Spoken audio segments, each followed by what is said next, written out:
এরে নবীর আশিক উম্মত, এমন দিনদার সন্তান বানাইছো যেই সন্তান হাসরের ময়দানে যখন দাঁড়ায় যাবে, কোরআনটা সিনার ভিতরে নিয়ে যখন দাঁড়ায় যাবে, আল্লাহ ডাক দিয়া বলবে ক্বালু লিসাহিবিল কুরআন ইকরা ওয়ারতাকি কামা কুনতা তুরাত্তিলু ফিদ দুনিয়া ইলা আখিরিল হাদিস। আল্লাহ ডাক দিয়া বলবে, রে আমার বান্দা, দুনিয়ায় কোরআনটাকে হিফজ করার জন্য বড় কষ্ট করেছিলি, দুনিয়ায় সিনার ভিতরে কোরআনটারে ঢুকাইছো, আমি আল্লাহ নবীর মাধ্যম দিয়ে ওয়াদা দিয়েছি, কোরআন হিফজ হওয়ার সাথে সাথে তোর মা বাবার মাথায় নূরের টুপি দিয়া দিব, আমি আল্লাহ ওয়াদা করেছি জান্নাত তোর জন্য বরাদ্দ করব।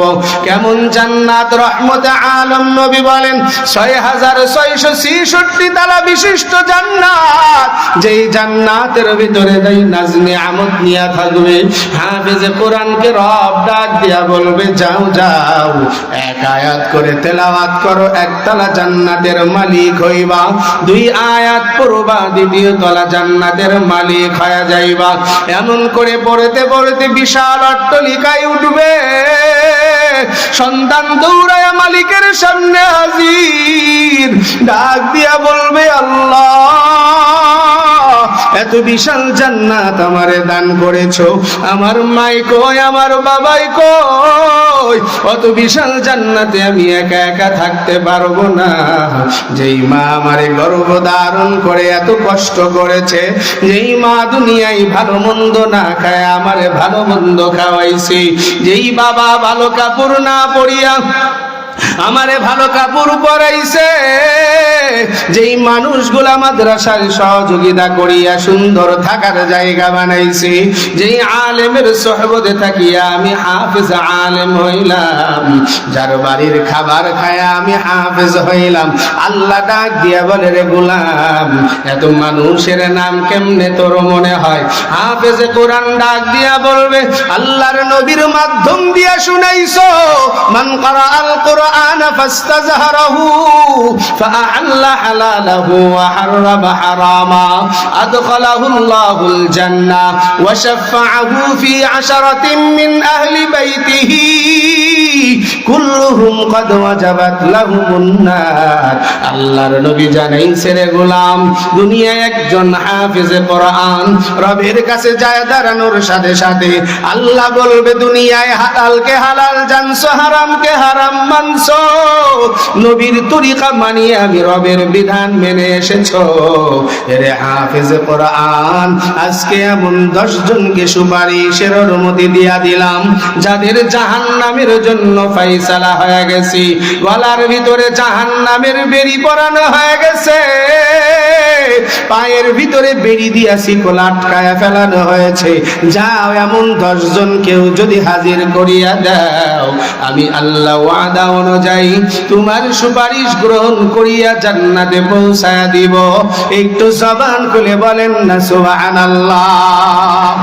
ওই হাফেজে কোরআন ডাক দিয়া দৌড়ায়া তালাশ করবে, মাই কই, বাবাই কই, আরশে আজিমের নিচে মাওলা তার মা বাবার মাথায় নূরের টুপি পরায়া দিবে, রাজ সিংহাসনে বসিয়া থাকবে, সন্তান যায় ডাক দিয়া বলবে, মা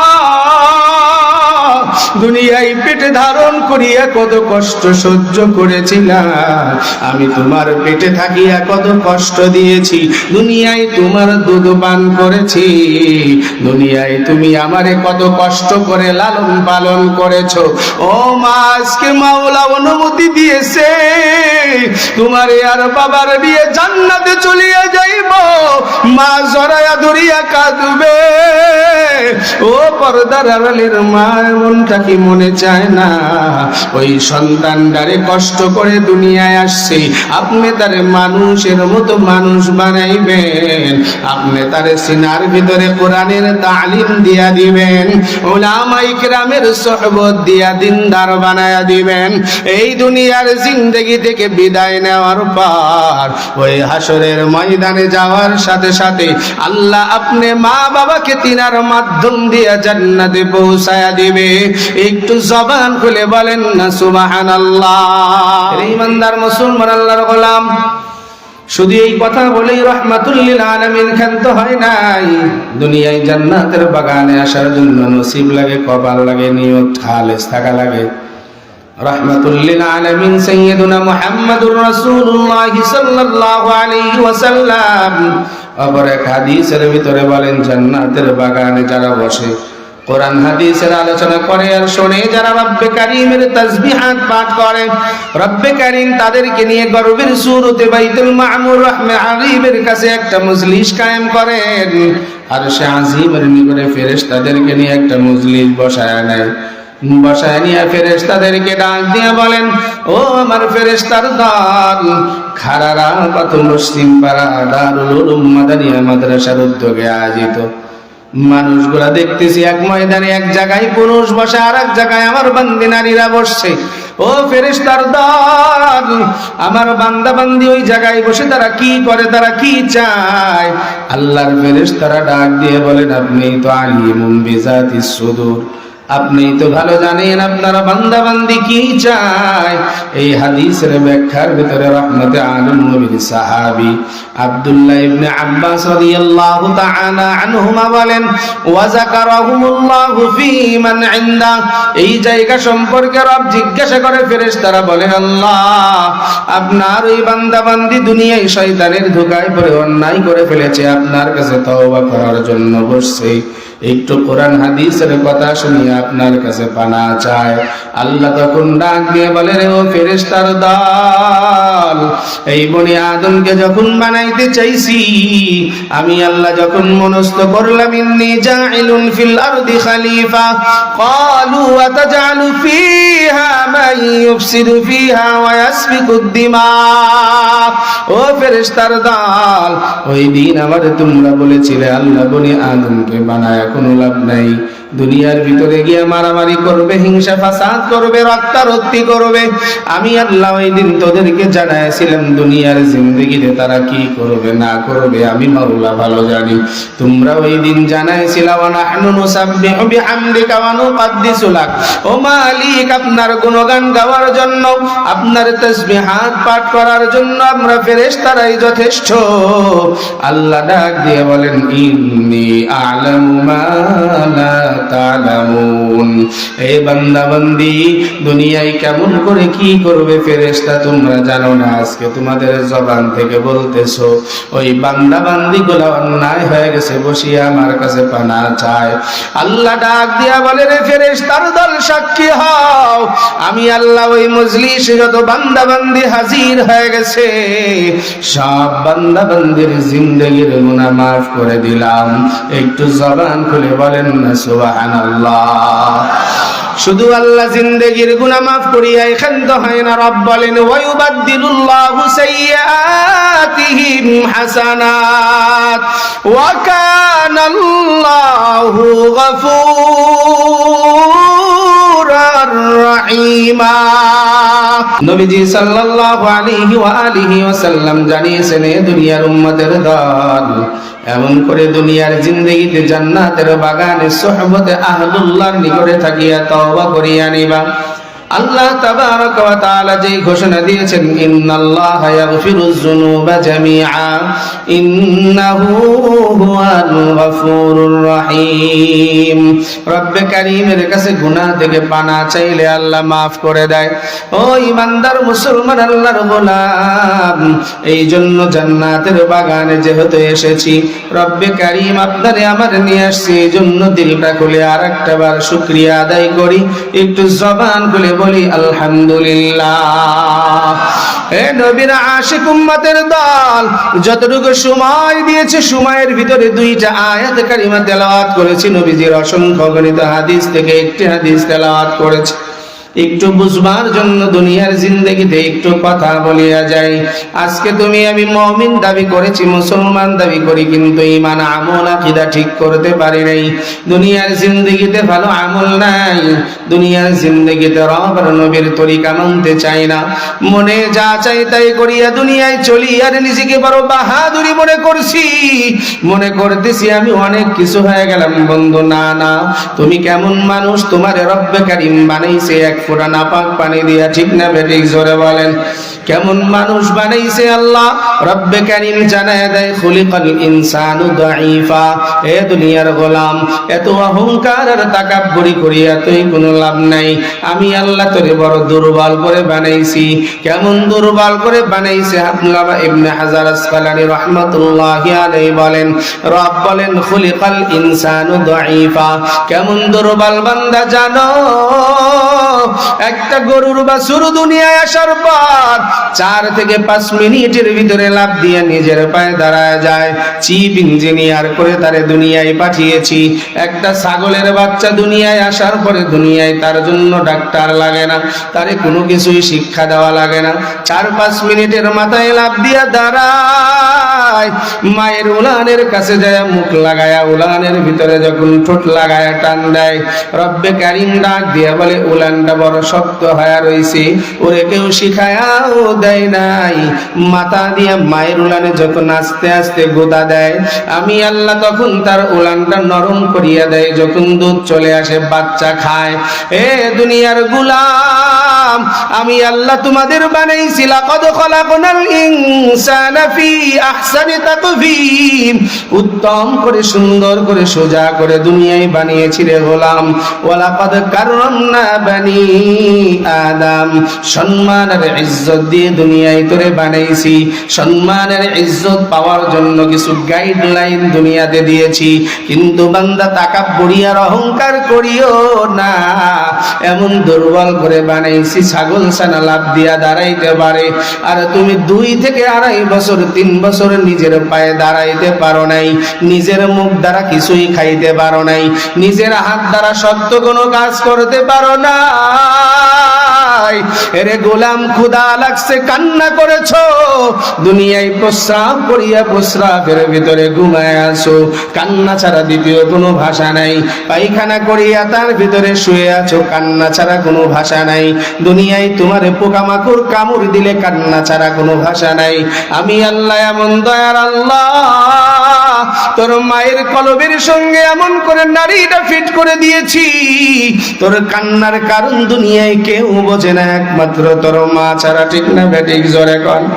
হাকিমুল উম্মাত আশরাফ আলী থানভী রাহমাতুল্লাহি আলাইহি বলে, মায়ের সঙ্গে সন্তানের কানেকশনটা কেমন হয়? মা জননী সংসারের কাজ করে, তার মনটা থাকে সন্তানের কাছে। সন্তানকে দুধ পান করিয়েছে, মা জননী সংসারের কাজ করে, সন্তান মায়ের পিছে হামাগুড়ি দিয়া মা মা করিয়া কান্দে। বাবাই বাহির থেকে আসিয়া ধমক দিয়া বলে, বিবি আমার সন্তানটাই কান্না করতেছে, খাইতে দাও। মা ডাক দিয়ে বলে, তুমি তো বোঝো না, জানো না, সন্তানের ক্ষুধার জন্য কান্দে নাই, সন্তান এখন আমার কোলে ওঠার জন্য কান্দে। কিন্তু আমার তো সংসারের অনেক কাজ কোলে নেওয়ার মতো সময় নেই। তখন বাবাই সন্তানকে কোলে নিলে সন্তান হাসা আরম্ভ করিয়া দেয়। এ দুনিয়ার আশিক আল্লাহর গোলামের দল, এই জন্য রব ডাক দিয়া বলে, ও দুনিয়ার গোলাম, এই দুনিয়ায় বানাইছি দুর্বল করে, ইমানদার দুনিয়ায় যদি হইতে চাও, আমি আল্লাহ দিক নির্দেশনা দিয়েছি রিজালুল্লাহ, আর একটা দিক নির্দেশনা দিয়েছি কিতাবুল্লাহ। এক হলো নবী দুনিয়ায় পাঠাইলাম, 40 বছর তোমাদের মাঝে আস্তে আস্তে এতিম অবস্থায় তিলে তিলে বড় করলাম। 40 বছর পার হয়ে যাওয়ার পর গারে হেরার ভিতরে আমি ঐশী গ্রন্থ কোরআন পাঠাইলাম। রহমতে আলম নবীর উপরে সর্বপ্রথম কোরআন নাজিল হয়ে গেল। রহমতে আলম নবী কোরআনের বাণী পাওয়ার পর, নবুয়তি পাওয়ার পরে ডাক দিয়া বলে, রে মালিক, কোরআনের আহ্বান আমারে দিয়া দিছো, এখন কাজ কি? আল্লাহ আদেশ দিয়া বলে, যাও যাও, ওয়া আনজির আশিরাতাকাল আকরাবিন, নিকটতম তোমার আত্মীয় স্বজন আশেপাশের মানুষদেরকে দাওয়াত দাও। কি দাওয়াত দিবা? লাত মানাতের ইবাদত করিয়া দুনিয়ায় লাভবান হইতে পারবা না, দুনিয়ায় মূর্তি পূজা করিয়া লাভ নাই, অগ্নি পূজিয়া পাথরের পূজা করিয়া লাভ নাই, নাই, যদি পূজা করতে হয়, ইবাদত করতে হয়, ইবাদত করো তার। লা ইলাহা ইল্লাল্লাহ তুফলিহুন। রহমতে আলম নবী দাওয়াতের কাজ শুরু করলেন। মানুষ যারা তাকে আগে ভালোবাসতেন তারাই দুশমন হয়ে গেলেন। এমন করে চলতে চলতে দুনিয়ার জিন্দেগিতে মা বাবা আপনজন দুনিয়ার ভিতরে কেউ ইবাদত বন্দেগি করে, কেউ নবীর কথা মানিয়া চলে, কেউ আল্লাহর কথা মানে, আবার কেউ মানে না। বিশেষ করে পরিবারের ভিতরে মা বাবা সন্তান সন্ততি যারা আছে, আমরা যাদেরকে পরিবার মনে করি, আহাল মনে করে বসিয়া রয়েছি, আজকে বাবাই নামাজ পড়ে, কোরআন পড়ে, হজ করেছে, বাবাই ইবাদত করিয়া নেয়, কিন্তু ঘরের ভিতরে বালেগ সন্তান আছে নামাজ পড়ে না। মেয়েটা প্রতি সপ্তাহে দুনিয়ায় নামাজ পড়ে না, কিন্তু মা একজন আবেদা, দুনিয়ার জিন্দেগিতে নামাজ পড়ে, পর্দা করে, কোরআন তেলাওয়াত করে, ওই মা জিকির আজকার করে, কিন্তু তার মেয়েটা পর্দা করে না, নামাজ আদায় করে না, পুত্রবধূরা পর্দা করে না, নামাজ আদায় করে না। আল্লাহ যখন এই হালত দেখলেন, রহমতে আলম নবীর উপরে আয়াত পাঠায়া দিয়ে জানায়া দিলেন, ইয়া আইয়ুহাল্লাযীনা আমানু কু আনফুসাকুম ওয়া আহলিকুম নারা ওয়াকুদুহান নাস ওয়াল হিজারা। ও পয়গম্বর, ঈমান যারা আনছে তাদেরকে জানায়া দেন নিজেও বাঁচো, আহলদেরকে জাহান্নামের আগুন থেকে বাঁচাও। কেমন করে বাঁচাইবা? দিক নির্দেশনা রহমতে আলম নবী দিয়ে জানায়া দিলেন। ও আমার উম্মতের দল, কেন জাহান্নামের আগুন থেকে বাঁচবা জানো? আল্লাহ বলেন, ওয়াকুদুহান নাস ওয়াল হিজারা, দুনিয়ায় মানুষ আর পাথর দিয়ে জাহান্নামের আগুন জ্বালাবো। ও পর্দার আড়ালের আম্মা জান, ও বৃদ্ধ বাবা ভাই যারা আজকে বাবা হয়েছে, নিজে নামাজ পড়লা, কোরআনের তালিম নিলা, কোরআন অনুযায়ী চললা, কিন্তু তোমার সন্তান আছে নামাজ পড়ে না, ইবাদত বন্দেগি করে না, ওই সন্তানের প্রতি যতই ভালোবাসা দেখাও না কেন, ওই সন্তান যদি দিনদার না হয়ে যায়, হাসরের ময়দানে তুমি বাবা মাকে আল্লাহর কাঠ গড়ায় দাঁড়ায় জবাব দেওয়া লাগবে। আজকে শুধু সন্তান দুনিয়ায় আসলে আহাল হওয়া যায় না। নূহ আলাইহিস সালাতু ওয়াস সালাম ডাক দিয়া বলে, ওয়ানাদা নূহুর রাব্বাহু ফাকালা রাব্বি ইন্না ইবনি মিন আহলি ওয়া ইন্না ওয়া'দাকাল হক ওয়া আনতা আহকামুল হাকিমিন।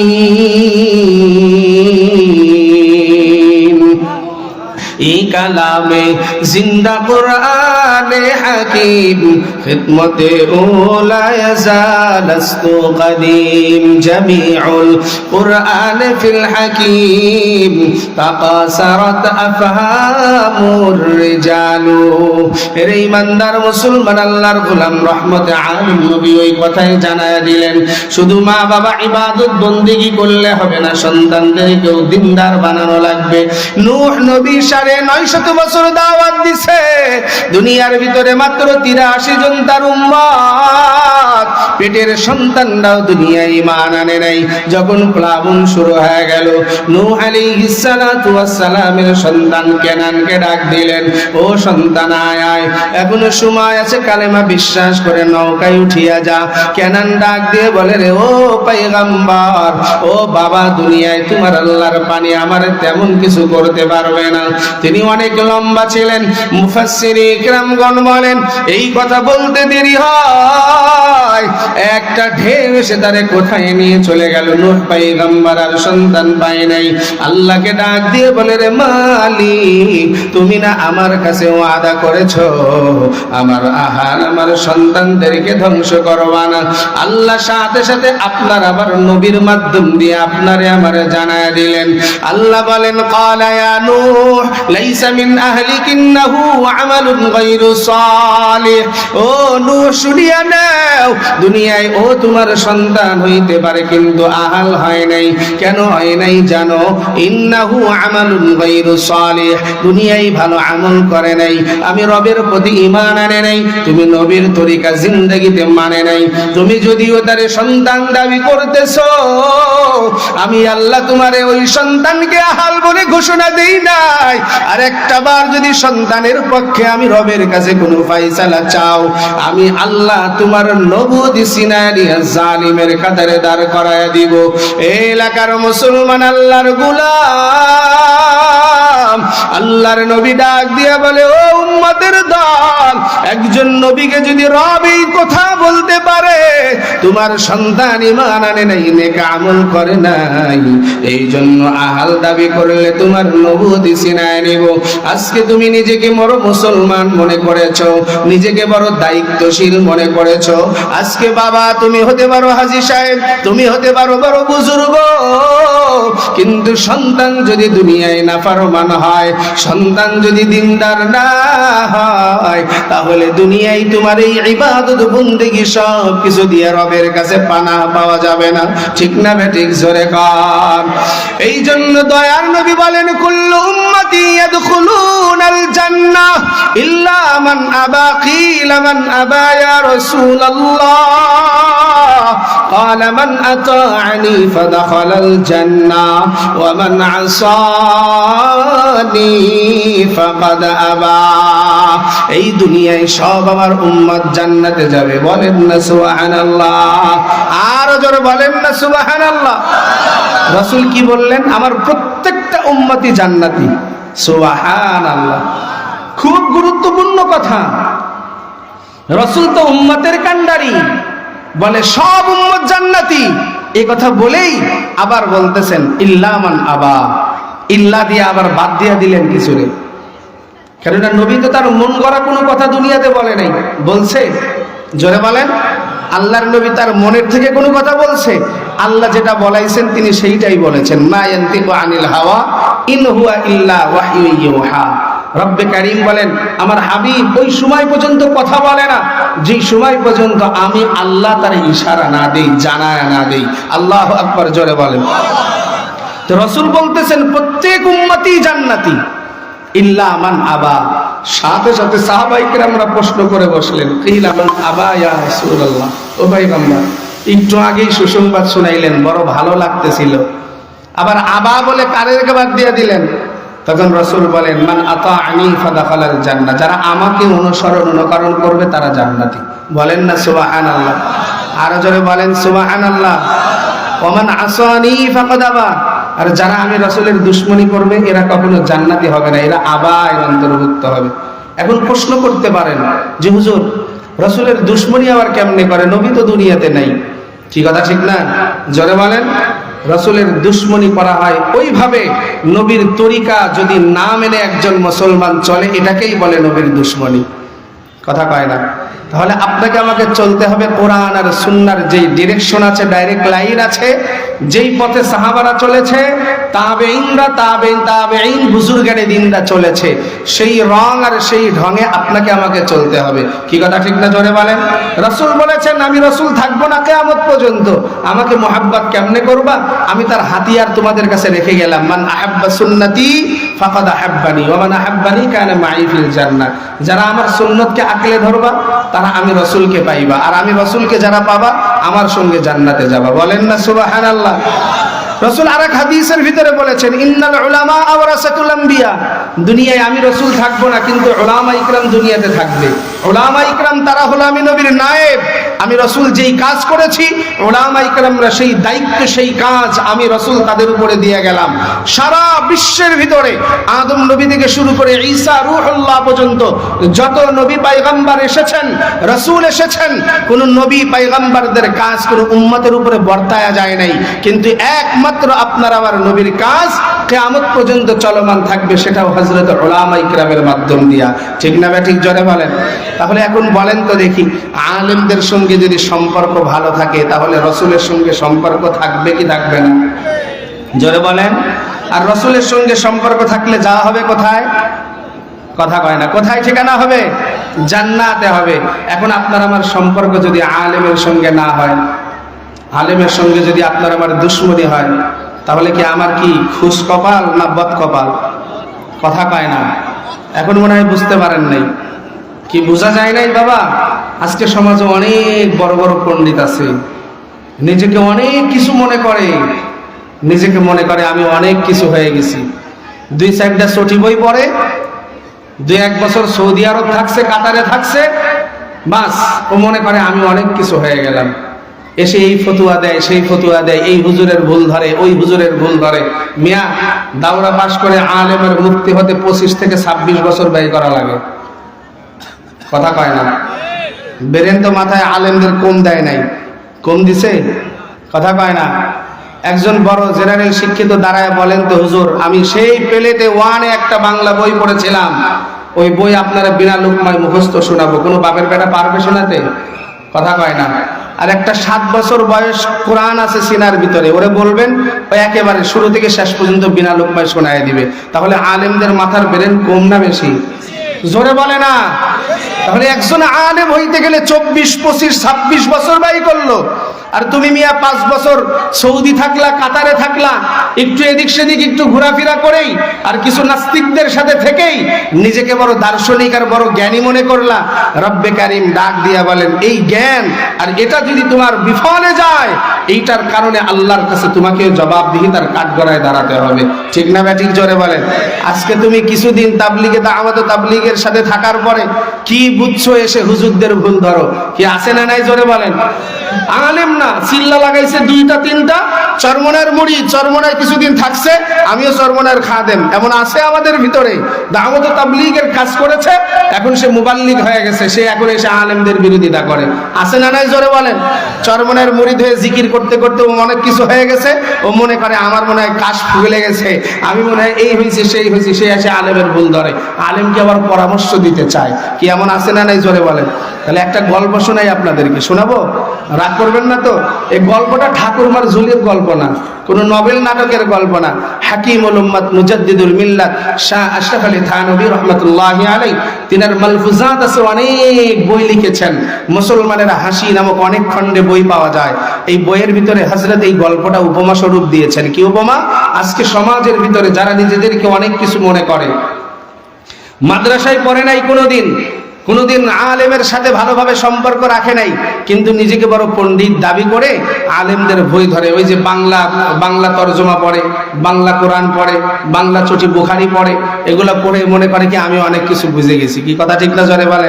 আরে আবু হুরায়রা রাদিয়াল্লাহু তাআলা আনহুর মতো ব্যক্তি খেয়ে না খেয়ে নবীর সোহবতে পড়ে থাকতো। কেন? কোন সময় রসুল কোন ইলম দেয়, রসুলের উপরে কোন সময় আয়াত আসে, আমি আবু হুরায়রা বাড়িতে গেলে এই আয়াত থেকে মাহরুম হয়ে যাব।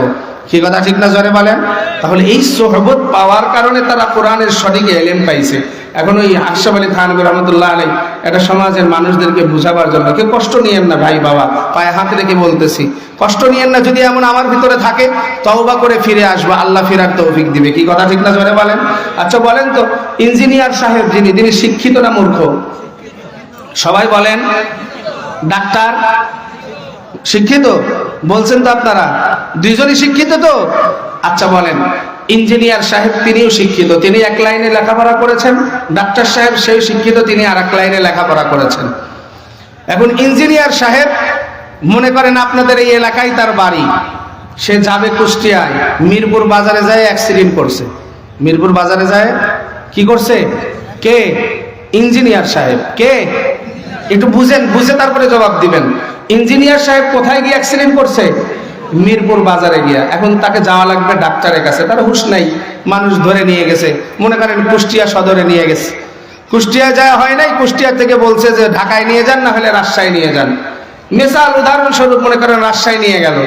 রাজশাহী নিয়ে যাওয়ার পরে ট্রিটমেন্ট সবকিছু চেক আপ করার পরে ডাক্তার সাহেব এখন বলতেছে তার এইভাবে রেস্টে থাকতে হবে, এইভাবে ওষুধ খেতে হবে। ইঞ্জিনিয়ার সাহেব এখন লাফ দিয়ে উঠছে, উঠে বলতেছে, আরে ভাই আমার তো সময় নাই, আমি ব্যস্ত মানুষ। আরে দেন না, প্রেসক্রিপশনে সব লেখা আছেই তো, আমি বুঝে নেব, সমস্যা নাই, আমি তো আর মূর্খ না। এই কথা বলে ডাক্তারের থেকে প্রেসক্রিপশন টান দিচ্ছে। আর ডাক্তার সাহেব ওই সময় বলছে, এই ওষুধগুলা খাবার আগে খাবেন, এই ওষুধগুলা খাবারের পরে খাবেন, আর এই মলম পড়ে যাওয়ার জায়গায় যেখানে ব্যথা পাইছেন সে জায়গায় মলম দিনে 3 বার লাগাবেন। পড়ে গিয়ে যে জায়গায় ব্যথা পাইছেন ওই জায়গায় কয়বার মলম লাগাবেন? কয়বার? 3 বার। বাস, ইঞ্জিনিয়ার সাহেব সব বুঝছে। এখন অ্যাম্বুলেন্সের ভিতরে সারা রাস্তা চিন্তা করতেছে ঘটনা কি। এই কি ডাক্তার, কি করে ডাক্তার হয়েছে? 3 বার আমারে প্রতিদিন বাড়ি থেকে মিরপুর বাজারে যায় মলম লাগানো লাগবে, এইটা কি কোনো কথা? মানে ও তো মাথায় মেমোরিতে কাজই করতেছে না। ডাক্তার বলছে পড়ে গিয়ে যে জায়গায় ব্যথা পাইছেন সে জায়গায় কয়বার মলম লাগাবেন? 3 বার। ইঞ্জিনিয়ার সাহেব এসে এখন সকালবেলা ছেলেরা ডাক দিছে, বাবারে উঠতে তো পারি না, আমারই তো কাজ করা লাগবে, চলো যাই। একটা সিএনজি ভাড়া করছে, দিনে 3 বার যায় মিরপুর বাজারে যেখানে অ্যাক্সিডেন্ট হয়েছে ওখানে মলম লাগায় রাস্তা তেল তেলা বানায় ফেলছে। ডাক্তার বলে দিছে 7 দিন পরে আবার আসবেন। কয়দিন পরে? 7 দিন পরে গেছে, খুরাতে খুরাইতে যায়, কয় মিয়া কি করে ডাক্তার হয়েছেন? কয় কে ভাই, কি ট্রিটমেন্ট করলেন? কিছুই তো ভালো হয় না, ওষুধ তো সব ঠিকই আছে, এভাবে এভাবে খাইছেন? কয় খাইছি তো। দেখি পড়ে যায়, ব্যথা পাইছেন কোথায়, জায়গাটা দেখান তো। এখন ইঞ্জিনিয়ার কয় এই তো আবার কামটা সারলেন, আবার 5,000 টাকা খরচ করাবেন। ডাক্তার কয় কে? কয় আমি তো অ্যাক্সিডেন্ট হয়েছিলাম সেই মিরপুর বাজারে, এখন আপনারা তাহলে ওই জায়গায় নিয়ে যাওয়া লাগে। ডাক্তার তো বিষয়টা বুঝছে, ড্রাইভারকে ডাক দিয়ে কয় গাড়ি বাই কর, পাগল এটা পাইছি। গাড়ি বাই করে মিরপুর বাজারে এসে দেখে রাস্তায় মলম ডলতে ডলতে এমন তেল তেলা বানাইছে, মানে অবস্থা খারাপ। এখন ডাক্তার হাসে আর কয় ভাই প্রেসক্রিপশনটা ভালো করে বুঝাই দিতেছিলাম তাও বুঝলেন না, আমি যেটা কইছি আপনাদের সেটা বোঝেন নাই। এই জায়গায় জীবনভর মলম লাগালে আপনার গাও ভালো হবে? কথা কয় না, ভালো হবে শরীর? তো ডাক্তার কি বলছে, পড়ে গিয়ে যেই জায়গায় ব্যথা পাইছেন সে জায়গায় মলম লাগাবেন। দোস্ত তোমার ওই রাস্তার উপরে মলম লাগাতে কয় নাই, তোমার শরীরে যেখানে ব্যথা লাগছে সেখানে মলম লাগাতে কইছে। কি কথা ঠিক না? এখন ইঞ্জিনিয়ার মাথা নিচু করে দাঁড়ায় থাকে। আমাদের সমাজে কিছু আহাম্মক আছে এমন, আলেম একটা কথা বলছে, মসজিদের মেম্বারে হুজুর একটা সহি কথা বলেছে, এটা তার কাছে ভালো লাগে না, সে বার্গেনিং করে, কয় না হুজুরের এই কথা আমি মানি না। কথা কয় না, আছে না নাই? এ হলো ওই ইঞ্জিনিয়ারের মতো শিক্ষিত। কথা কয় না, কি কথা ঠিক না? বোঝে না, এদিক সেদিক বোঝে না, মনে করে যে না আমি যেটা বুঝছি সেটাই। মিয়া এখানে উলামা ইকরামরা কথা বলে, আলেমরা মসজিদের মেম্বারে বয়ান করে, এগুলা ওই এখান থেকে সেখান থেকে নিয়ে না, কোরআন হাদিস রিসার্চ করে গবেষণা করে এসে তারপরে কথা বলে। কি কথা ঠিক না জোরে বলেন? আপনি যদি এটা মানার মাত্রায় আপনার না থাকে, আপনি যদি আপনাকেই বড় মনে করেন, তাহলে এত হবে না ভাই। আপনাকে মানতে হবে, আলেমের সোহবতে থাকতে হবে। সাহাবা ইকরামরা সোনার মানুষ এমনি এমনি হয় নাই, তাবেঈনরা সোনার মানুষ এমনি এমনি হয় নাই, বুজুর্গানে দ্বীনরা সোনার মানুষ এমনি এমনি হয় নাই। এনারা সোহবতে থাকছে, ইলমে দ্বীন অর্জন করেছে, পাশাপাশি বুজুর্গদের সোহবতে থেকেছে। ঠিক না ভাই? ঠিক জোরে বলেন। আর একটা কারগুজারি শোনাই, আজকে আমরা আলেমদের সহপাঠী হতে থাকতে চাই না, আলেমদের সোহবতে গিয়ে আমরা আলেমদের কথা মানতে চাই না। যাত্রাবাড়িতে যে বছর তাফসির পড়ি, আল্লামা মাহমুদুল হাসান সাহেব হুজুর দামাত বারাকাতুহুল আলিয়া, যারা যাত্রাবাড়িতে গেছেন উলামা ইকরামরা ভালো জানেন, চেনেন।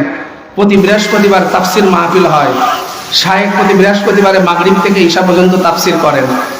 আমরাও ছাত্ররাও সেখানে বসতাম। আবার যেদিন শায়েখ থাকতেন না, শায়েখের ভাই নায়েবে মুহতামিম সাহেব মাওলানা আনোয়ার সাহেব হুজুর দামাত বারাকাতুহুল আলিয়া তাফসির করতেন।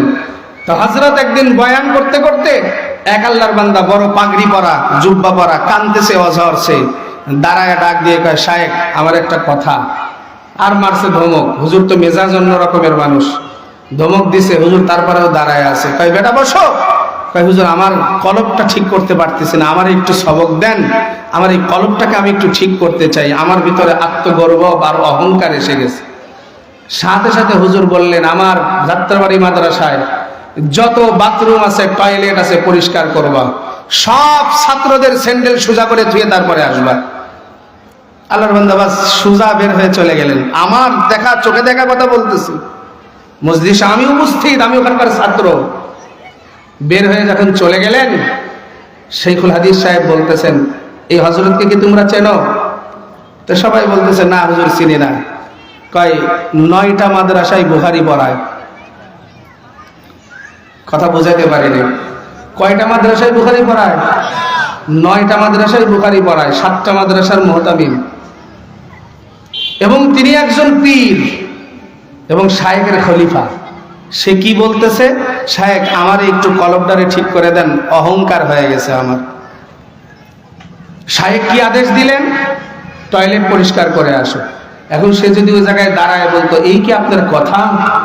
আমার মতো ব্যক্তি টয়লেট পরিষ্কার করব আমি? কলব পরিষ্কার হবে তার? কথা কয় না, হবে কলব পরিষ্কার? তা তোমার কলবে না গান্ধীকে ঢুকছে, শায়েখ তার হৃদয়ের চোখ দিয়ে দেখছে, যেই ট্রিটমেন্ট করলে তোমার জন্য উপকার হবে সেই ট্রিটমেন্ট তোমাকে দিয়েছে, ঠিক না ভাই? ঠিক জোরে বলেন। এখন তুমি যদি দাঁড়ায় কাও না, এই একটা কথা বলেন, হুজুর আমি 9টা মাদ্রাসায় বুখারী পড়াই, 7টা মাদ্রাসার মুহতামিম, আমি যাবো বাথরুম পরিষ্কার করতে, ওই জায়গায় ধ্বংস হয়ে যাবে। কি কথা ঠিক না? অদস্ত বুঝাইতে চাইলাম, আলেমদেরকে মাথায় করে রাখবেন। তালেবে ইলম পাইলে তার কাছ থেকে দোয়া নিবেন। কেন? রাসূল বলেছেন তালেবে ইলম যখন ঘর থেকে বের হয়, নদীর মাছ তার জন্য মাগফিরাতের দোয়া করে, গাছপালা তরুলতা তার জন্য দোয়া করে, এমনকি রহমতের ফেরেশতারা তার পায়ের নিচে নূরের পর বিছায়া দেয়। আপনি তো 2 দিনের সম্মানিত হয়েছেন দুনিয়ায়, আপনি এক জায়গার প্রেসিডেন্ট হয়েছেন, আপনার লাল গালিচার সংবর্ধনা দেওয়া হয়, আপনাকে ফুলের শুভেচ্ছা দেওয়া হয়। কতটুকু এই চেয়ারের ক্ষমতা আপনার যতদিন আছে, কি কথা ঠিক না? জোরে বলেন। আজকে চাকরি শেষ হবে আপনার, কালকে আপনার পিয়নও আপনাকে স্যার বলবে না, কেনি দিয়ে গুদা দিয়ে করবে, এই বুড়া সর রাস্তার থেকে, ঠিক না ঠিক? জোরে বলেন। এটা হলো চেয়ার যতদিন আছে ততদিন আপনি সম্মান পাবেন। আর রব বলেন ইয়ারফাইল্লাহুল্লাযীনা আমানু মিনকুম ওয়াল্লাযীনা উতুল ইলমা দারাজাত। আমি দিয়েছি কোরআন, আমি দিয়েছি রাসূল, দুইটাকে আঁকড়ে ধরো, যতদিন দুনিয়াতে বাঁচবা আমি রব তোমাকে সমুন্নত করে আকাশ উত্তীর্ণ করে দিব, ঠিক না ঠিক? জোরে বলেন। আমার শহীদ রহমতুল্লাহি আলাইহি যখন আসতেন এলাকায়, তিনার স্যান্ডেল টানার জন্য মানুষ পাগল হয়ে যেত। চরমনার শায়েখ কুতুবুল আলম সৈয়দ ফজলুল করিম রহমতুল্লাহি আলাইহি যে এলাকায় যাইতেন, মানুষ তার থেকে দোয়া নেওয়ার জন্য, তার স্যান্ডেল, তার পাগড়ি টানার জন্য পাগল হয়ে যাইত। আল্লামা আজিজুল হক রহমতুল্লাহি আলাইহি এই সমস্ত হাস্তিরা যে জায়গায় যেতেন, তাদের খেদমত নিয়ে মানুষ দোয়া নেওয়ার জন্য পাগল হয়ে যাইত। দোস্ত, আর আমরা এখন হয়ে গেছি উলামা বিদ্বেষী, আমরা হয়ে গেছি মাদ্রাসা বিরোধী, আমরা হয়ে গেছি নিজেরা এক একজন পণ্ডিত। এই পণ্ডিতগিরি দুনিয়ায় দেখায় আর জীবনেও কোনোদিন লাভবান হতে পারবা না, ঠিক না ঠিক? জোরে বলেন। ঠিক না ঠিক? জোরে বলেন। তাহলে এই যে দারুল উলুম মাদ্রাসা এখানে প্রতিষ্ঠিত হয়েছে, এটা কি আপনাদের প্রতিষ্ঠান নাকি অন্য দেশের প্রতিষ্ঠান? এই সবাই তো বললেন না। এটা কি আপনাদের প্রতিষ্ঠান নাকি? এটা আপনাদের প্রতিষ্ঠান। হযরত মেহনত করতেছেন জহির, মুফতি জহির ইবনে মুসলিম সাহেব দামাত বারাকাতুহুল আলিয়া, তিনার একটাই আশা, এলাকার মানুষ যাতে প্রতিষ্ঠানটা ভালোবেসে আগায় নেয়। তাদের কাছে শুধু একটুটুকু চাই দোয়া আর ভালোবাসা। কি এতটুকু কি আমরা দিতে পারবো না? আমাদের সন্তানদের কি এখানে দিতে পারবো না? সন্তানগুলা এখানে পড়বে, আলেম হবে, হাফেজ হবে, বুজুর্গ হবে, হাসরের ময়দানে ওই সন্তানের উসিলায় আল্লাহ মা বাবাকে মাফ করে বিনা হিসাবে জান্নাতের ফায়সালা করে দিবে। এটা জবান খুলে বলেন না সুবহানাল্লাহ। এই ইমানদার মুসলমান আল্লাহর গোলাম, এই জন্য বলতেছিলাম কু আনফুসাকুম ওয়া আহলিকুম নারা ওয়াকুদুহান নাস ওয়াল হিজারা। এই দুনিয়ার জিন্দেগি থেকে নিজেও বাঁচা লাগবে, আহালদেরকে জাহান্নামের আগুন থেকে বাঁচানো লাগবে। আহালদেরকে জাহান্নামের আগুন থেকে বাঁচানোর জন্য একটাই তরিকা, একটাই রাস্তা, দুনিয়ায় ইলমে দ্বীনের সিনার ভিতরে সর্বপ্রথম দেওয়া লাগবে। যেই সন্তানের সিনার ভিতরে সর্বপ্রথম রব্বে কারীমের পরিচয় দেওয়া হয়, যেই সন্তানের সিনার ভিতরে সর্বপ্রথম রহমতে আলম নবীর পরিচয় দেওয়া হয়, ওই সন্তান দুনিয়াতে কোনোদিন নাফরমানি করতে পারে না, মা বাবার অবাধ্য হতে পারে না, ঠিক না বেঠিক? জোরে বলেন। আজকে আমরা মা বাবা গার্জিয়ান দায়িত্বশীল, দুনিয়ায় ভুল সিদ্ধান্ত নিয়ে নেই। যেই সন্তানটাকে একটু ভালো মনে করি, চালাক চতুর মনে করি, ওই সন্তানটারে নিয়ে যাই বেরাক স্কুলে প্রাইমারিতে ভর্তি করায় দেই।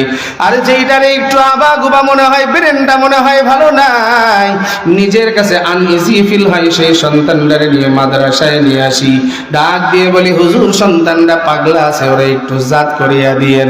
আর যেইটারে ভালো মনে করিয়া দিনদার বানাইতে চাও নাই, দুনিয়ার লাইনে শিক্ষিত বানাইতে চাইছো, এরে বাবা ভুল বুঝো না, আমি দুনিয়ার শিক্ষিতর বিরোধী না।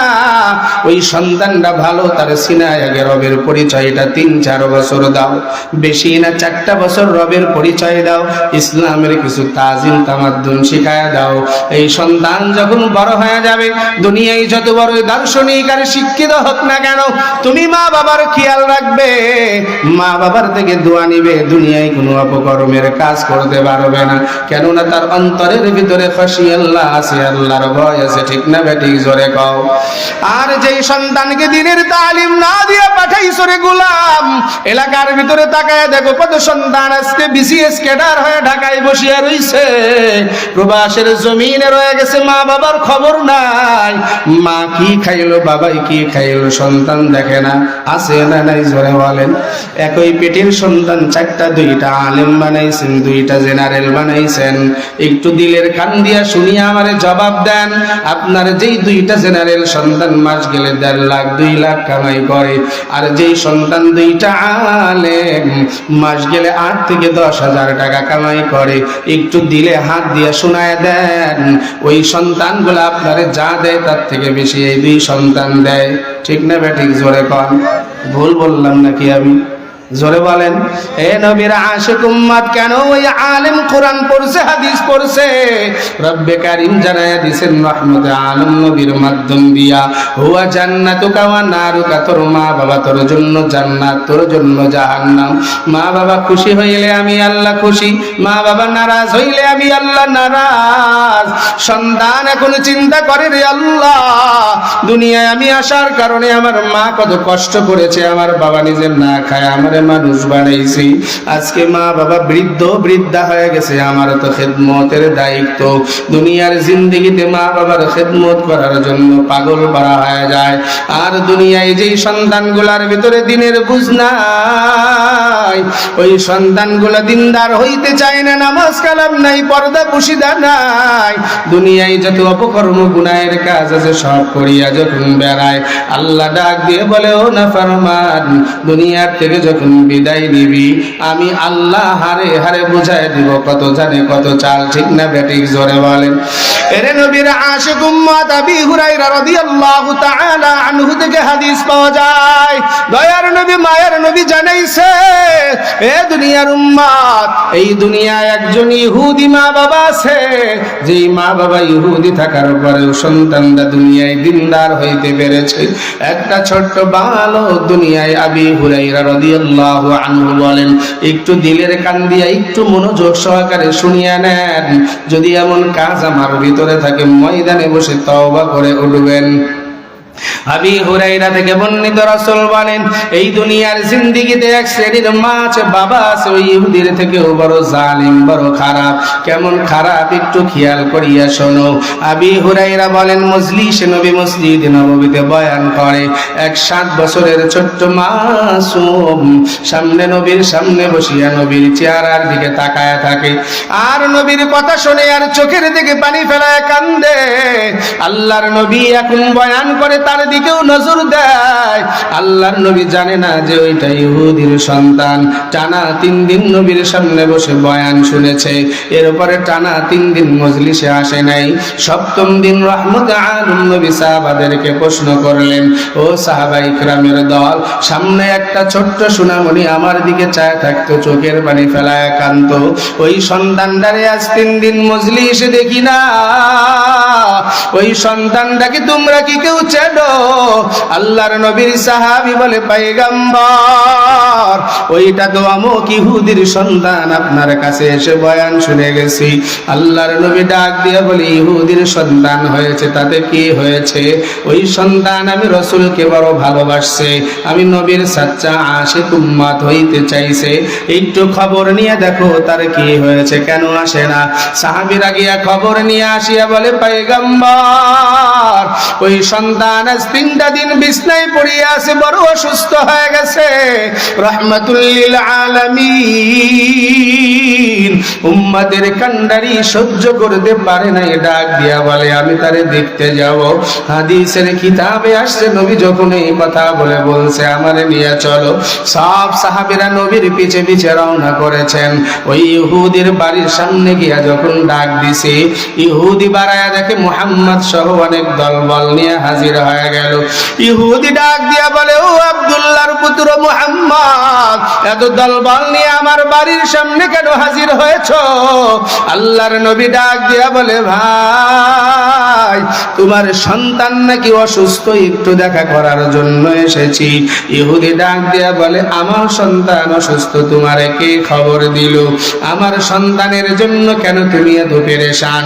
আল্লাহর নবী ডাক দিয়া বলে, ভাই তুমি তো জানো না তোমার সন্তান আমারে বড় ভালোবাসে, ওর কানের কাছে যায় আমার নাম বলো, দেখবা আমার সঙ্গে দেখা করতে চাইবে।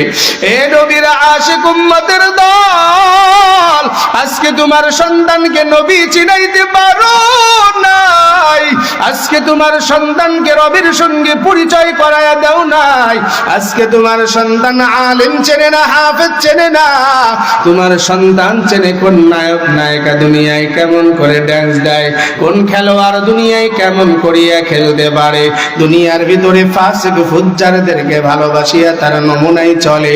তোমার কাছে দুঃখ লাগে না, কষ্ট লাগে না, সন্তানটা দিনদার হইতে পারে নাই।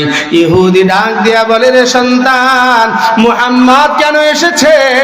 সন্তানের চোখের দিকে বাড়ি করায়া পড়তেছে, আর ডাক দিয়ে ইশারা দিয়া বুঝায়, বাবা তারে আমার কাছে আসতে দাও, আমি তারে বড় ভালোবাসছি, বড় মুহাব্বত করেছি। ইহুদি আসিয়া ডাক দিয়া বলে, যাও যাও। রহমতে আলম নবী ঘরের ভিতরে ঢুকিয়া দিনের ডান রানের উপরে তার মাথা রাখলেন। রব্বে কারীমের কাছে হাত উঠায় বলে, মালিক এই সন্তানটারে সুস্থতার নিয়ামত দাও, ওর সেনার ভিতরে হিদায়েতের আলো জ্বালায়া দাও। ও আমি রাসূলকে বড় ভালোবাসছে, আমাকে বড় মুহাব্বত করেছে। জিবরাইল এসে ডাক দিয়া বলে, পয়গম্বর আপনি হাত নামায় দোয়া কবুল হবে না, দুনিয়ায় তার হায়াত ফুরায় গেছে, যে কোনো সময় মালাকুল মউত আসিয়া রূহটা নিয়ে যাবে। আল্লাহর নবী আবার হাত উঠায়া বলে, আল্লাহ আমি ওরে বড় ভালোবাসছি, আমি তোমার কাছে চাই ওর যদি হিদায়াত থাকে হিদায়াত দিয়া দাও, কেননা হিদায়াত তো আমার হাতে নাই। আল্লাহ জানায় দিছে, ইন্নাকা লা তাহদি মান আহবাবতা ওয়ালাকিন্নাল্লাহ ইয়াহদি মান ইয়াশা ওয়া হুয়া আ'লামু বিল মুহতাদিন।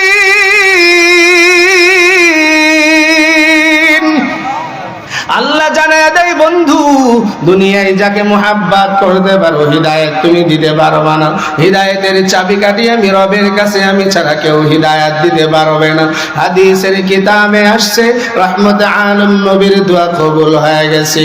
নবী এখন ডাক দিয়ে বলে, সন্তান আমারে কি বড় ভালোবাসো? বলে জি। তাহলে এখন কি একটা কথা শুনতে পারবা? আল্লাহর নবী ডাক দিয়া বলে, বড় লা ইলাহা ইল্লাল্লাহু মুহাম্মাদুর রাসূলুল্লাহ। সবাই পড়ি সাল্লাল্লাহু আলাইহি ওয়াসাল্লাম। কিতাবে আসছে, এই কথা যখন বলছে, সন্তান একবার তার বাবার দিকে তাকায়, মায়ের দিকে তাকায়, একবার নবীর চেহারার দিকে তাকায়। এমন তাকানোর অবস্থায় তার বাবা ডাক দিয়া বলে, রে সন্তান কি চিন্তা করতেছো? উনজুর ইলাইয়া আবুল কাসেম, আমার দিকে তাকায় লাভ নাই, আবুল কাসেম যেটা বলে ওইটা মানিয়া নাও। একটু জবান খুলে বলেন না আল্লাহু আকবার। একজন ইহুদি বাবা হওয়ার পরেও তারে নসিহত করলেন, আমার দিকে তাকানোর দরকার নাই, আবুল কাসেম যেটা বলে সেইটা শুনে নাও। আবুল কাসেম মানে কে? কাসেমের বাবা। দয়ার নবীর দুইটা পুত্র সন্তান আল্লাহ দুনিয়ায় দিয়েছিলেন, ছোট্টবেলায় মাওলাই নিয়ে গেছে, একটার নাম ইব্রাহিম, একটার নাম কাসেম। আবুল কাসেম মানে কাসেমের বাবা। বাবা যখন এই কথা বলেছে, সন্তান একটা মুহূর্ত দেরি করে নাই, জবান দিয়া বলিয়া ফেলছে, লা ইলাহা ইল্লাল্লাহু মুহাম্মাদুর রাসূলুল্লাহ সাল্লাল্লাহু আলাইহি ওয়াসাল্লাম। দয়ার নবী সাথে সাথে ওর কপালে চুমা খায়, আর দুনিয়ার জিন্দেগি থেকে সাথে সাথে বিদায় নিয়ে চলে গেল। মায়েও কান্দে, বাবাও কান্দে। এখন রাসূল বলেন, ও ভাই ও বোন, সন্তান যদি তোমরা নিতে চাও তাহলে কালেমা যদি পড়ো, সন্তান তোমাদের হাতে দিয়া যাব। মার বাবায় ডাক দিয়া বলে, দরকার নাই, সন্তান নাফরমান হয়ে গেছে, ওরে নিয়ে তুমি যা খুশি তাই করো। আল্লাহ তাবারক ওয়া তাআলার নবী ডাক দিয়া বলে, রে সাহাবীর দল, এই যে সন্তানের বাবা এমত অবস্থায় আমি রাসূলের দিক নির্দেশনা মানছে, ডাক দিয়া বলছে, উনজুর ইলাইয়া আবুল কাসেম, নবী যা বলে তাই শোনো। কিন্তু এক শ্রেণীর আমার উম্মত হাসরের ময়দানে যাওয়ার আগে কিয়ামতের আগ দিয়ে আসবে, ওই মা বাবা এই ইহুদির থেকেও বড় জালিম। আব্দুল্লাহ ইবনে আব্বাস রাদিয়াল্লাহু আনহুমা বলেন, কেমন জালিম জাননি, বাবাই সকাল বেলায় ফজরের আজান হয়ে গেছে, তসবিহ হাতে নিয়ে লাঠি নিয়ে টর্চ লাইট নিয়ে বাইর হয়ে গেছে নামাজের জন্য মসজিদে রওনা হয়। ওইদিকে বালেক দামরা একটা ছেলে ঘরে শুয়ে রইছে, ওই সন্তানটারে ডাক দিতে সাহস পায় না, সন্তানটারে ডাক দেয় না। আবার যদি ডাক দেয় মা আবার ডাক দিয়া বলে থাক করে ডাকার দরকার নাই, দুনিয়ায় রাতের বেলায় সারা রাত লেখাপড়া করেছে, আগামীকাল তার কলেজে পরীক্ষা আছে। আল্লাহর নবী বলেন ওই মা এই ইহুদির থেকে বড় জালিম। ঠিক না বেঠিক? জোরে বলেন। আবার অনেক মা আছে সন্তানকে হাফেজ বানাইতে চায়, কোরআনের তালিম দিতে চায়, অনেক সময় বাবা বাধা দেয়। মা দুনিয়ায় ইবাদত করে, মেয়েটাকে নামাজের জন্য বলে না, কোরআনের তেলাওয়াতের জন্য ডাক দেয় না। আবার যদি ডাক দেয় বাবাই বাধা দেয়, দাদা দাদি আপনজন বাধা দেয়। আল্লাহর নবী বলেন ওই দাদা দাদি বাবা আপনজন যারা বাধা দেয় এরাও হলো এই ইহুদির থেকে বড় জালিম। আপনি দুনিয়ায় সন্তানের মঙ্গল চান নাই, যদি সন্তানকে দিলের থেকে ভালোবাসতেন, কু আনফুসাকুম ওয়া আহলিকুম নারা, কথার উপরে আমল করতেন। সন্তানটাকে কেউ প্রকৃতপক্ষে ভালোবাসি না, শুধু দুনিয়ার ধান্দা নিয়ে সন্তানকে ভালোবাসি, সন্তানকে আদর করি, প্রবাসে পাঠাইছি টাকার মেশিন বানায়া, সন্তানরে শিক্ষিত বানাইছি টাকা পয়সার লোভে, কিন্তু রবের জন্য কুরবানি করতে পারো না। যদি রবের জন্য কুরবানি করতে পারতা ওই সন্তানকে নামাজ বাড়িয়া হলেও পড়াইতা। ঠিক না বেঠিক? জোরে বলেন। আবার এই যে সামনে রমজান মাস আসতেছি, সন্তানের বয়স 20 বছর হয়ে গেছে, 16-17 বছর হয়ে গেছে, মা বাবা আদর করিয়া কই খোকা থাক, তোমার রোজা থাকার দরকার নাই। ওই মা বাবা ওই ইহুদির থেকে বড় জালিম। ঠিক না বেঠিক? জোরে বলেন। আজকে সন্তানকে ভালোবাসি এই কথাগুলো বললাম, তুমি কি জানো না রে গোলাম, হাসরের ময়দান যখন কায়েম হয়ে যাবে তোমার বিরুদ্ধে তোমার সন্তান আপিল দায়ের করবে। রব সেই ঘোষণাও কোরআনের ভিতরে জানাইলেন, রব্বানা আতিহিম দিফাইনি মিনাল আযাব ওয়া লা'নহুম লা'নান কাবীরা। ওই দিন সন্তান কাঁদবে আর বলবে মালিক, আজকে আমি সন্তানের হাতে শিকল বাঁধিয়া দিছো, গলার ভিতরে জাহান্নামের বেড়ি পরাইয়া দিছো, পায়ের ভিতরে জাহান্নামের বেড়ি পরাইছো। এই যে আমার মা, এই যে আমার বাবা, দুনিয়ায় আমার নামাজের কথা কোনোদিন বলে নাই, আমার কোরআনের তালিম দেয় নাই, আলেমদের সোহবতে কোনোদিন পাঠায় নাই, আমার দুনিয়ায় জেনারেল বানিয়েছে, দুনিয়াদারি বানিয়েছে, আমার দুনিয়ায় ব্যবসা শেখাইছে, শ্রমিকগিরি শেখায়া দুনিয়ায় কাজকর্ম করাইছে। ও আল্লাহ, আমার বাবাই নামাজ পড়ছে, মায়ে ইবাদত বন্দেগী করেছে, আমাকে বলে না আজকে দেখুন দাঁড়ায়া গেছি, আমার যে শাস্তি দিবা তার ডবল শাস্তি আমার মা বাবাকে দিয়া দাও। আল্লাহ ডাক দিয়া বলেন, এ গোলামের দল, এই কথাগুলো কি দুনিয়ায় তোমরা শোনো নাই? মসজিদের মেম্বারে আলেমদেরকে দিয়ে শুনাইছি, ওয়াজের ময়দানে উলামা ইকরামদেরকে দিয়ে শুনাইছি, আজকে কোনো কিছুই করতে পারবো না। সন্তান তোমার বিরুদ্ধে আপিল দায়ের করেছে, আর কোনো কথা নাই, ফেরেশতাদেরকে ডাক দিয়া বলবে যাও যাও, এই মা বাবার দুনিয়ার জিন্দেগিতে সন্তানকে দিনদার না বানানোর কারণে, সন্তানকে আমি আল্লাহর পথে না চলানোর কারণে নিজের নামাজ রোজা সব করেছে, এরপরেও সন্তান যখন তার বিরুদ্ধে আপিল দায়ের করেছে, যাও জাহান্নামের সিঁড়ির গুড়ায় শুয়া দাও, মা বাবারে জাহান্নামের সিঁড়ির গুড়ায় শুয়ায় দেওয়া হবে। আল্লাহ সন্তানকে ডাক দিয়া বলবে, যাও হে নাফরমান সন্তান, মা বাবার বুকে পাড়া দিয়ে জাহান্নামে চলে যা। এ নবীর আশিক উম্মতের দল, ওই দিন মনের কাছে কত কষ্ট লাগবে বুঝিয়া নাও। এর পর্দার আড়ালের আম্মা জান, মনটাই কি চায় না দুনিয়ায় নিজে আবেদা জাহেদা মুত্তাকি হবেন? মনটাই কি চায় না দুনিয়ায় সংসারটারে জান্নাতি বানাইবে? মনটাই কি চায় না একটা সন্তানকে দিনদার বানায়া যাবেন? যেই মা দুনিয়ায় সন্তানকে দিনদার বানানোর জন্য পরিশ্রম করবে, মুজাহাদা মুরাকাবা মুশাহাদা করবে, রবের কাছে চোখের পানি ফেলায়া কাঁদবে, আর আল্লাহকে ডাক দিয়া বলবে, ইয়াকুলুনা রাব্বানা হাব লানা মিন আজওয়াজিনা ওয়া যুররিয়াতিনা কুররাতা আয়ুন ওয়াজআলনা লিল মুত্তাকিনা ইমামা। আল্লাহ দোয়া শিখায় দিছে, ও দুনিয়ার গোলামের দল, একটা সন্তান নেককার বানানোর জন্য দোয়া কর। আল্লাহ এমন সন্তান দুনিয়ায় দান করে দাও, যেই সন্তানের নেককার হওয়ার কারণে আমি মায়ের বাবার চক্ষু শীতল হয়ে যাবে, সন্তান সন্তানের ভিতরে মুত্তাকিনদের ইমাম হয়ে যাবে।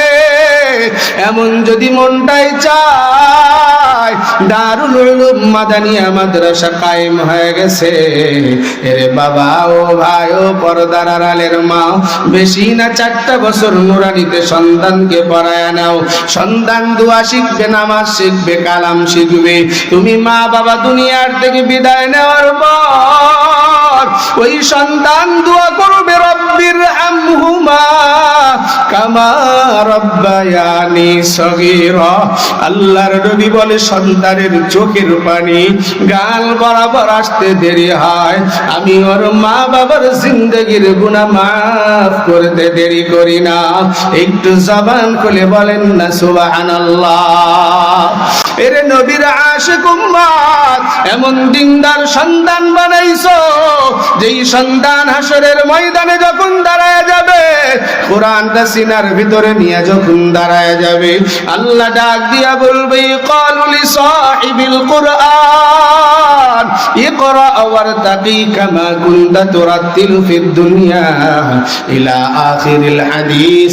আল্লাহ ডাক দিয়া বলবে, রে আমার বান্দা, দুনিয়ায় কোরআনটাকে হিফজ করার জন্য বড় কষ্ট করেছিলি, দুনিয়ায় সিনার ভিতরে কোরআনটারে ঢুকাইছো, আমি আল্লাহ নবীর মাধ্যম দিয়ে ওয়াদা দিয়েছি, কোরআন হিফজ হওয়ার সাথে সাথে তোর মা বাবার মাথায় নূরের টুপি দিয়া দিব। আমি আল্লাহ ওয়াদা করেছি জান্নাত তোর জন্য বরাদ্দ করব।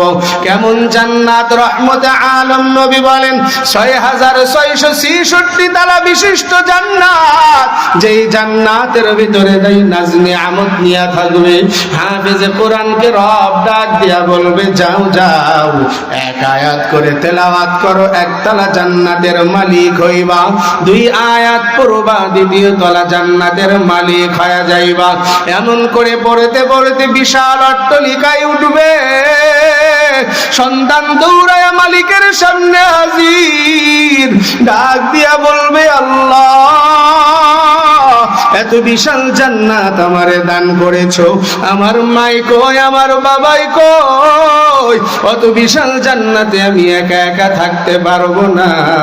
যেই মা আমারে গর্ভ ধারণ করে এত কষ্ট করেছে, যেই মা দুনিয়ায় ভালো মন্দ না খায় আমারে ভালো মন্দ খাওয়াইছে, যেই বাবা ভালো কাপড় না পরিয়া আমারে ভালো কাপড় পরাইছে, যেই মানুষগুলা মাদ্রাসার সহযোগিতা করিয়া সুন্দর থাকার জায়গা বানাইছে, যেই আলেমের সোহবতে থাকিয়া আমি হাফেজ আলেম হইলাম, যার বাড়ির খাবার খায়া আমি হাফেজ হইলাম, আল্লাহ ডাক দিয়া বলে, রে গোলাম, এত মানুষের নাম কেমনে তোর মনে হয়? হাফেজে কোরআন ডাক দিয়া বলবে, আল্লাহর নবীর মাধ্যম দিয়া শুনাইছো, মান ক্বারা আল কুরআন ফাস্তাযহারাহু ফাআল্লাহা হালালাহু ওয়া হাররামা হারামা আদখালাহু আল্লাহুল জান্নাহ ওয়া শাফাআহু ফি আশারাতিন মিন আহলি বাইতিহি কুল্লুহুম ক্বাদ ওয়াজাবাত লাহুমুন নার। আল্লাহর নবী জানাইছেন রে গোলাম, দুনিয়ায় একজন হাফেজে কোরআন রবের কাছে যায় দাঁড়ানোর সাথে সাথে আল্লাহ বলবে, দুনিয়ায় হালালকে হালাল জানছো, হারামকে হারাম মানছো, নবীর তরিকা মানিয়ে আমি রবের বিধান মেনে এসেছো। এরে হাফেজে কোরআন, আজকে এমন 10 জনকে সুপারিশের অনুমতি দিয়া দিলাম যাদের জাহান্নামের জন্য ফাইসালা হয়ে গেছে, গলার ভিতরে জাহান্নামের বেড়ি পরানো হয়ে গেছে, পায়ের ভিতরে বেড়ি দিয়া শিকল আটকায়া ফেলানো হয়েছে। যাও এমন 10 জন কেউ যদি হাজির করিয়া দাও, আমি আল্লাহ ওয়াদা অনুযায়ী তোমার সুপারিশ গ্রহণ করিয়া জান্নাতে পৌঁছায়া দিব। একটু জবান খুলে বলেন না সুবহানাল্লাহ। ওই হাফেজে কোরআন ডাক দিয়া দৌড়ায়া তালাশ করবে, মাই কই, বাবাই কই। আরশে আসিমের নিচে মাওলা তার মা বাবার মাথায় নূরের টুপি পরায়া দিবে, রাজ সিংহাসনে বসিয়া থাকবে। সন্তান যায় ডাক দিয়া বলবে, মা দুনিয়ায় পেটে ধারণ করিয়া কত কষ্ট সহ্য করেছিলাম, আমি তোমার পেটে থাকিয়া কত কষ্ট দিয়েছি, দুনিয়ায় তোমার দুধ পান করেছি, দুনিয়ায় তুমি আমারে কত কষ্ট করে লালন পালন করেছো। ও মা, আজকে মাওলা অনুমতি দিয়েছে তোমারে আর বাবার নিয়ে জান্নাতে চলিয়া যাইব। মা জড়ায়া ধরিয়া কাঁদবে। ও পর্দার আড়ালের মা, এমনটা কি মনে চায় না ওই সন্তানটারে কষ্ট করে দুনিয়ায় আসছে, আপনি তারে মানুষের মতো মানুষ বানাইবেন, আপনি তারে সিনার ভিতরে কোরআনের তালিম দিয়া দিবেন, উলামায়ে কেরামের সোহবত দিয়া দিনদার বানায়া দিবেন।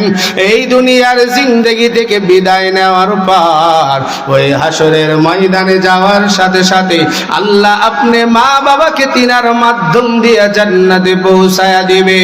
একটু জবান খুলে বলেন না সুবহানাল্লাহ।